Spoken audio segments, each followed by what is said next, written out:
நல்லா இருக்கியா? நான் நல்லாதான் இருக்கேன். என்ன மிஸ்டர் குமாரன் நினைச்சா கவலையா இருக்கு.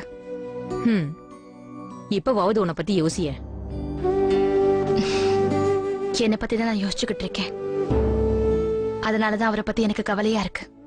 இன்னைக்கு காலையில வந்திருந்தாரு. பார்க்கவே ரொம்ப டென்ஷனா இருந்தாரு. ராத்திரி முழுக்க தூங்கவே இல்லையா. Don't worry about him. விக்ரமும் நானும் இருக்கோம்ல. அது சரி, உனக்கு ஏதாவது தேவைப்படுதான்னு சொல்லு. வீட்ல இருந்து சாப்பாடு கொண்டு வருவா. வேண்டாம், அதெல்லாம் எனக்கு ஒண்ணும் தேவையில்லை. நேஹா, எனக்கு ஒரே ஒரு ஹெல்ப் மட்டும் பண்றியா? எனிதிங். ஒரு நிமிஷம்.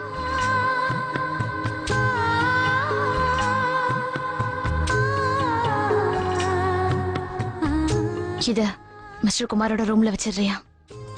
எங்க எதை வைக்கணும்னு நான் உனக்கு சொல்லி கொடுக்கறேன். இத்தனை மாசங்கள்ல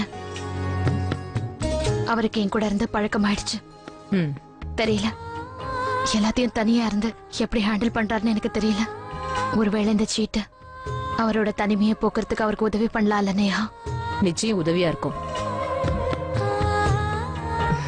பிரியா. இது ராமோட தனிமைய கொஞ்ச நாளைக்கு போக்கிடும் நினைக்கிறேன். ஆனா நீ அவரோட தனிமை விலகிடுச்சுன்னா போதும். அப்போ என்னோட தனிமை தன்னால விலகி போயிடும். அது மட்டும் இல்ல, எனக்கு முழு நம்பிக்கை இருக்கு. அவரை ரொம்ப நாளைக்கு என்னை இங்க விட்டு வைக்க மாட்டாரு. எனக்கு உங்க காதல் மேல நம்பிக்கை இருக்கு.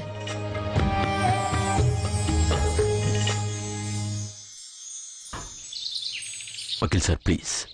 இப்படி அமைதியா உட்காந்துட்டு இருந்தா எதுவுமே நடக்காது. நான் உங்ககிட்ட ரொம்ப எதிர்பார்க்கிறேன். ப்ளீஸ் ஏதாவது பண்ணுங்க ப்ளீஸ். மிஸ்டர் குமார், நான் உங்க கேஸை நிறைய படிச்சு பார்த்துட்டேன். ஒவ்வொரு டீடைல்ஸையும் செக் பண்ணி பார்த்துட்டேன். பட் ஃப்ராங்க்லி ஸ்பீக்கிங், இந்த கேஸ் ரொம்ப ரொம்ப வீக்கா இருக்கு. பிரியா மேடமை வெளியில கொண்டு வரணும்னா அதுக்கு நம்ம கிட்ட ஒரே ஒரு வழிதான் இருக்கு. சித்த தேடி ஆகணும். அவனை கோர்ட்ல கொண்டு வந்து நிறுத்தணும். அவன் நேர்ல வந்து தான் செஞ்சதெல்லாம் தப்புங்கிறத ஒத்துக்கிட்டாதான் நாம பிரியா மேடமை வெளியில கொண்டு வர முடியும். பட் சித்து இப்போ நம்ம கிட்ட நேரம் ரொம்ப குறைவா இருக்கு மிஸ்டர் குமார்.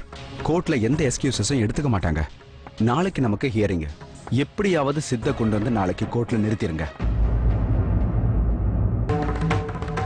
ஓகே.